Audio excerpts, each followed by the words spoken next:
And this is from the Talmud.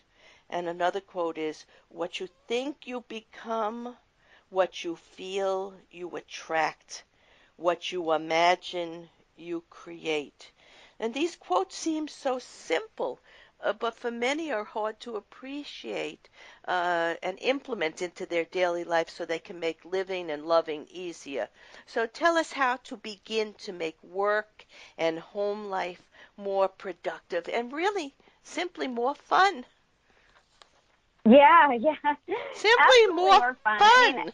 just more fun, right? And I have to emphasize, like you said again, experiencing your own power, right? Your own empowerment is so, so important than just, say, reading a book or reading a text, because I was one of those people who would probably have read one of those quotes that you mentioned from my book 6 or 7 years ago, and they would go over my head, Right. and I would think, okay, this has nothing to do with my practical life, my practical physical world. Mm-hmm. I was someone who was very, career driven, wanting to figure out, okay, how do I, maximize my life, right? My career, my home life, everything. And on my journey to figure out what is the key to manifestation, how does one manifest, right? And along this journey, I got different pieces of information that completely resonated with me, that were profound, that I was testing out myself, right? Mm-hmm. And I list that as the 4-step process to conscious creation. But I couldn't stop there. I needed to understand, like, I knew it worked, right? I would do it, and I would be able to create something in my life. But I wanted to know why. I really wanted to know, why did this work? And that's what really led me more into spirituality. And that's where I talk about how everything in the material world is created in the spiritual world. Yes. And I started to shift and move into that space of who we really are. Who am I really? And when you shift into that space, right, you go to that higher vibration, and you know the importance of being in a place of feeling good, feeling loving, feeling compassionate, and always being in that positive vibration. And so the more I began to understand those things, the easier it became to look at every situation that I was in that I would feel challenged or feel annoyed at, and start to practice shifting how I feel.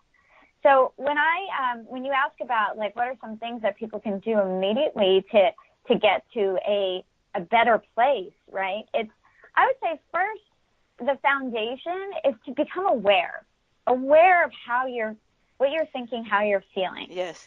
Because that's foundational to know where you're at. And nobody can tell you how you think or how you feel. Only you can know your own patterns. And if you spend the time to just become aware, and you can do that through meditation, traditional meditation, or just what I would do is on my drive to work, I would just try to quiet my mind and focus on driving, and then thoughts would go into my head, and I would be aware of them because I was trying to not think, right? And so I would see the thoughts come in or feel the thoughts, and I would notice, wow, these thoughts are random and they're making me stressed. They don't make me feel good. I liked feeling calm and just serene when I wasn't thinking these thoughts. So I practiced, this, and I often do still, so I can get really good at understanding how I think and how I feel. Once you can... Yeah, what you were really doing also, and what our listeners need to do also, is to get beyond the fear and denial and the false beliefs that they've absorbed from their childhood training, societal training patterns, where perhaps they had a loss of trust in themselves. So you're getting back this trust in yourself. You're getting back this trust in the universe. You're getting back this trust in feeling good and listening to your body and the messages that you're taking. And that is a very important step. First, becoming aware of how things affect you, and what feels good is probably better for you, and what doesn't feel good may be a waste of your energy and time. So you have a thought in the book: as above, so below; as within, so without; as the universe, so the soul. And this was by Hermes Trismegistus. McGis Mhm. Trust, yes. So, yeah, so that's what we're talking about. Being part, we're always part of spirit because our energy is not just here in this moment. It is in the past, the future, and some of our energy probably is still above watching what we're doing here and sharing with other souls our advancement, our learning, our experience. So, tell us about the mirror effect. That's an important effect for Yeah. people to become aware of also that'll enhance their thinking and creating what they want in life. So tell us something about that. Yeah, so the mirror effect is essentially your inner world, right? Your inner thoughts, feelings, and beliefs create your external reality. So your external reality isn't separate from you. And this is a different way of thinking, right? It's not separate from you. It's actually Right. directly connected to you. And you have the ability to influence what projects outside of you. So the mirror effect I write about is to think of your external reality as your mirror, right? So you can't change what's happening in your external reality by actually changing the mirror, right? So picture yourself looking in a mirror. You actually have to change yourself to impact what you see in the mirror. Mhm. Now, I honestly had this experience myself where I started to become aware that this was actually happening, that my external reality was my mirror. And when I had this experience, and I'll give you this quick story in a bit, that's when I got it, right? That's when I'm like, oh my God, this is what it means when people say, you know, your inner world creates your outer world. I'm experiencing it right now, right? So for me, it was when I was contemplating leaving my finance career, but I wasn't 100% sure, right? And I had a recruiter call me up for a job interview, which was essentially the same job at a different company. And I went to go interview. And in this whole interview process, which lasted 4 months, which is a very, very long time, and I couldn't believe that it kept going on and on and on, I was experiencing things that I was thinking about what I wanted in my future, right? I was experiencing things like this company had adopted a mindfulness practice, which is very unusual. Mhm. This company really cared about purpose and personal purpose, and I had to go and talk about my purpose. Now, mindfulness and purpose were all things that were in my mind, right? It was everything swirling in my mind for a couple of years. And then on the other end of the spectrum, I would go to the interview and feel a little discouraged because it was the same job that I had been doing for years. And so I was getting confused because I'm like, this position is showing me elements of things that I'm really interested in. And it's also projecting back to me everything I don't really like. And it, like I said, went on for 4 months and it was driving me crazy until finally I realized, oh my gosh, you know, this reality that I'm experiencing is reflecting how I feel. I feel confused about what I should be doing with my life. Should I stay where I am or should I move on?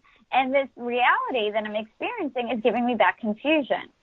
So at that moment, I knew I needed to make a decision. In order to stop this, I needed to decide for myself, what is it that I really wanted? And I decided this change wasn't big enough for me, that I didn't want the job. And I thought that, you know, on a Saturday, and then come that next Monday, I got a call from the HR guy telling me I didn't get the job. And so I Well, thought to you myself, you know why also you didn't get the job because you were sending up that energy to the universe. The universe will give you what you're most afraid of or what you most desire. So when there's a conflict like that, you're going to get, you know, it's going to negate itself.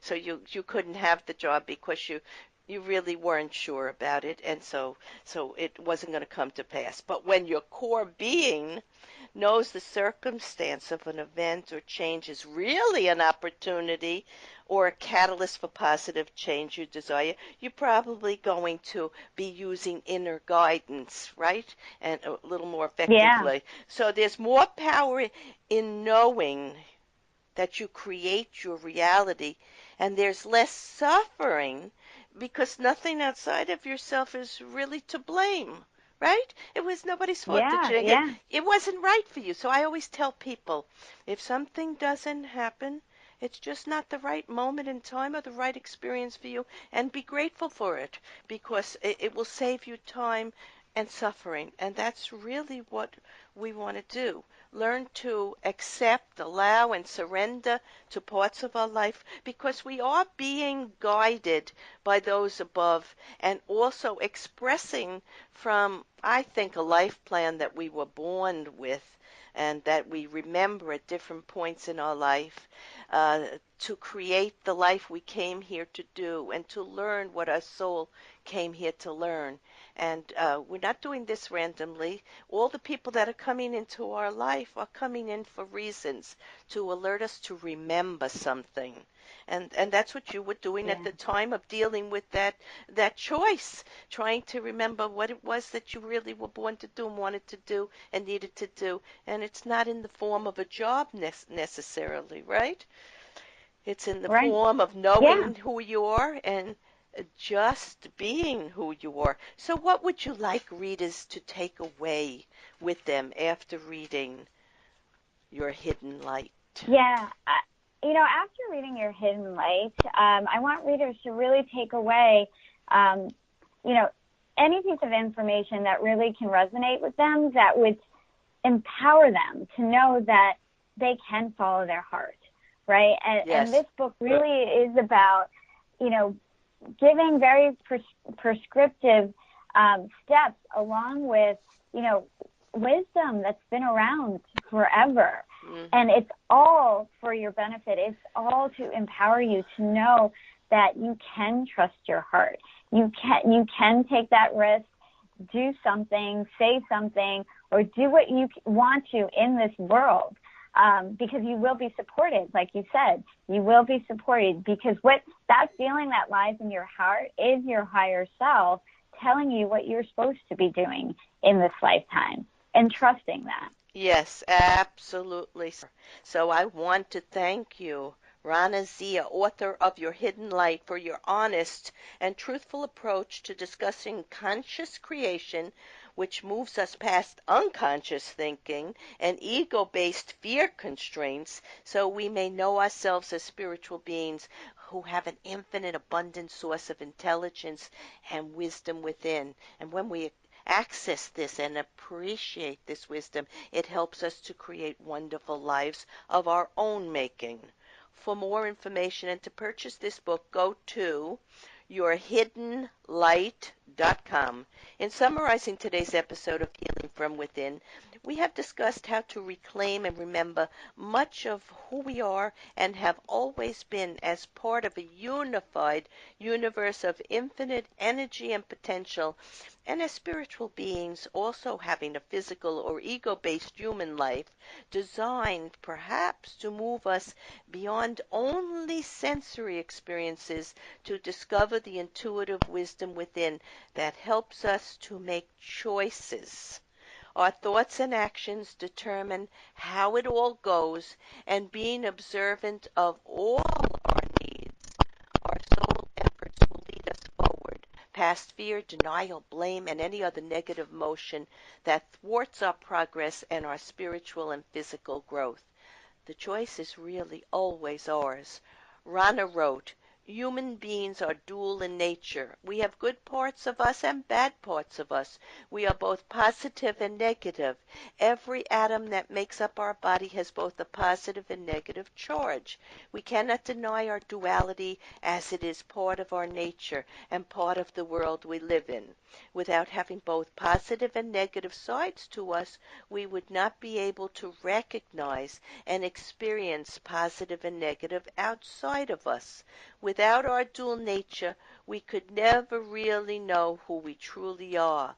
We are both physical and spiritual, seen and unseen, mortal and immortal, limited and unlimited. You cannot experience your true divine self without the presence of your mortal self. In a dualistic world, it is the choice, the power of choice, that created who you are and the reality you live. Rana and I would like you to know, may the choice be with you Or as it is said in the Star Wars movies, may the force be with you. It is